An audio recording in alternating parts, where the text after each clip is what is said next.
नमस्कार। आज के इस सेशन में हिंदी की पाठ्य पुस्तक बसंत भाग 3 की पाठ संख्या 1 ध्वनि की व्याख्या आज पढ़ेंगे, जिसके कवि का नाम सूर्यकांत त्रिपाठी निराला है। जैसा कि इसमें ध्वनि जो है वह शीर्षक दिया गया है। ध्वनि का अर्थ होता है आवाज़, परंतु यहाँ पे जो आवाज़ है वह कवि के अंतर्मन की आवाज़ है। अंतर्मन मतलब अंदर की आवाज़, उनके मन से आई हुई आवाज़। कवि जो है इस पाठ के माध्यम से बताना चाह रहे हैं कि किस तरह से उनकी ज़िंदगी की अभी शुरुआत हुई है और बसंत रूपी इस ज़िंदगी में वह सुकुमार शिशु के समान अभी जी रहे हैं। अर्थात अभी उनकी ज़िंदगी में कोमलता, सुंदरता और मृदुलता का ही रूप अभी दिख रहा है और वे इस जीवन को और आगे इसी रूप में जीना चाहते हैं। इसलिए वह इस जीवन में कोई परिवर्तन नहीं चाहते। तो आइए अब विस्तार से हम पढ़ते हैं। अभी न होगा मेरा अंत, अभी अभी ही तो आया है मेरे वन में मृदुल बसंत, अभी न होगा मेरा अंत। हरे हरे ये पात, डालियाँ कलियाँ कोमल गात, मैं ही अपना स्वप्न मृदुल कर फेरूँगा निर्दृत कलियों पर, जगह एक प्रत्युष मनोहर। तो आइए यहाँ पे देखते हैं, अभी न होगा मेरा अंत। जो कवि सूर्यकांत त्रिपाठी निराला जी हैं वह बोल रहे हैं कि हमारी ज़िंदगी की तो अभी शुरुआत ही हुई है। अभी हमारे जीवन में सुकुमार शिशु रूपी बसंत का आगमन हुआ है। तो इस जो सुकुमार शिशु रूपी बसंत का आगमन हुआ है, इसका अंत अभी हम नहीं चाहते। अभी अभी तो उनके जीवन में खुशियाँ आई हैं। जिस प्रकार प्रकृति में बसंत के आते ही चारों ओर हरियाली छा जाती है, ठीक उसी प्रकार उनके नाजुक शरीर के लिए अभी बहुत कुछ करने के लिए बाकी है। और अभी तो उनकी जीवन रूपी कलियां में सुंदर सुंदर फूल खिले हैं। तो वह चाहते हैं कि अपनी कार्यों से, अपने यश से वह कुछ कार्य करे, नाम कमाए। और वह यहाँ पे फूलों को, पुष्पों को एक प्रतीकात्मक रूप से लिए हैं, प्रतीक के रूप में लिए हैं। अर्थात वह उसे माध्यम बनाकर अपनी ज़िंदगी को दर्शाना चाहते हैं, अपने जीवन की जो उद्देश्य हैं उसको बताना चाहते हैं। वह बतला रहे हैं कि जिस तरह से बसंत के आते ही चारों ओर हरियाली छा जाती है और जो नाजुक शरीर लिए डालियां हैं, कलियां हैं, वह सुंदर रूप में खिल जाती है और चारों ओर प्रकृति में कोमलता, मृदुलता व सुंदरता दिखाई देता है। वैसे ही वे अपने जीवन में अपने कार्यों द्वारा चारों ओर यश फैलाना चाहते हैं। फिर वो ये भी बोल रहे हैं कि मैं ही अपना स्वप्न मृदुल कर फेरूँगा निद्रित कलियों पर, जगह एक प्रत्युष मनोहर। प्रत्युष का मतलब होता है आशा, प्रातः काल भी होता है, लेकिन यहाँ पे आशा के अर्थ में लिया जाएगा।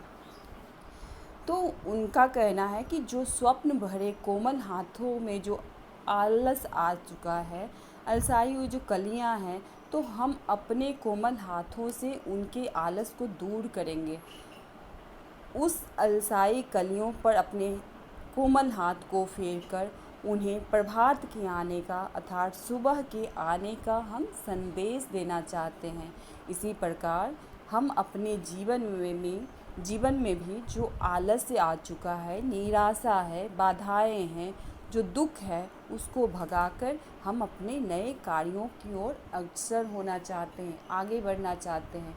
तो यहाँ वह बस पुष्प को एक माध्यम बनाए हैं कि जिस प्रकार से वह अलसाए हुए पुष्प को चाहते हैं कि वह बसंत के आगमन से खिले, चारों ओर अपनी शोभा बढ़ाए, अपनी खुशबू को फैलाए, ठीक उसी प्रकार वह अपने जीवन रूपी बसंत में आए हुए खुशियों से और भी यश प्राप्त करना चाहते हैं, कार्यों को करना चाहते हैं, नए ऊर्जा के साथ अपने कार्यों की ओर अग्रसर होना चाहते हैं।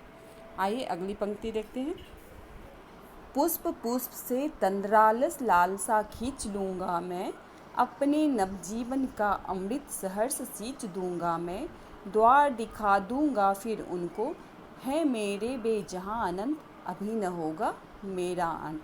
अब यहाँ पे पुष्प पुष्प से तंद्रालस, तंद्रालस का मतलब होता है नींद से बोझिल। कभी कभी हम सुबह में उठते हैं या फिर हम कभी अनमना मन से उठते हैं तो हमारा क्या होता है, हमारा मन नींद से बोझिल बोझिल सा लगता है, तो वो क्या होती है, एक आलस होता है।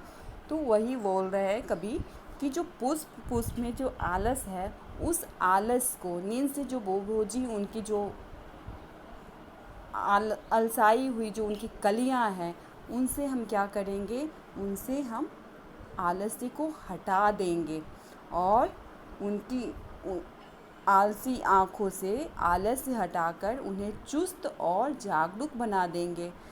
उसी प्रकार वह अपने जीवन के अमृत से उसे सींचकर हरा भरा करना चाहते हैं। अपनी ज़िंदगी से भी वह आलस्य को दूर हटाकर अपने जीवन में नव प्राणों का संचार करके नई शक्ति के साथ नवीन कार्यों की ओर, मतलब नए कार्यों की ओर बढ़कर सफलता प्राप्त करना चाहते हैं। कवि जो है वो चाहते हैं कि उनका अंत अभी बहुत दूर है, अभी उनका अंत होना नहीं चाहिए, क्योंकि उनके जीवन में अभी बहुत सारे ऐसे कार्य हैं जो उन्हें करने हैं। वे प्रत्येक फूल से, प्रत्येक कलियों से उसका आलस्य, उसका प्रमाद छीनकर, उसके दुख को हटाकर वह उन्हें चिरकाल तक, मतलब बहुत दिनों तक उसे खिला हुआ देखना चाहते हैं। वे अनंत काल तक खिलकर अपनी आभा बिखेरते रहे। अनंत का मतलब होता है जिसका कोई अंत न हो।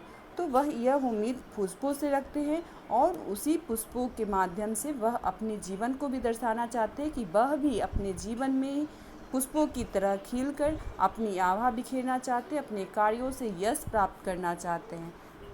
सचमुच में अगर देखा जाए तो जो कवि हैं अपने जीवन की आभा, सुषमा और कर्तव्य भावनाओं को यशस्वी बनाकर बसंत की हरियाली की भांति चारों ओर फैलाना चाहते हैं, बिखेरना चाहते हैं और वह अपने अदृश्य और अनंत से भेंट करना चाहते हैं। अनंत जो है प्रभु को भी कहा जा सकता है, क्योंकि उनका भी अंत नहीं होता, और अनंत मतलब होता है जिसका कभी अंत न हो।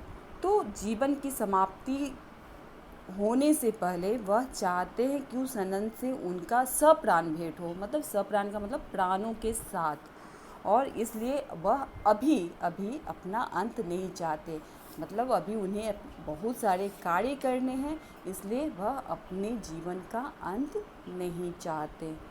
तो आज के लिए बस इतना ही। धन्यवाद।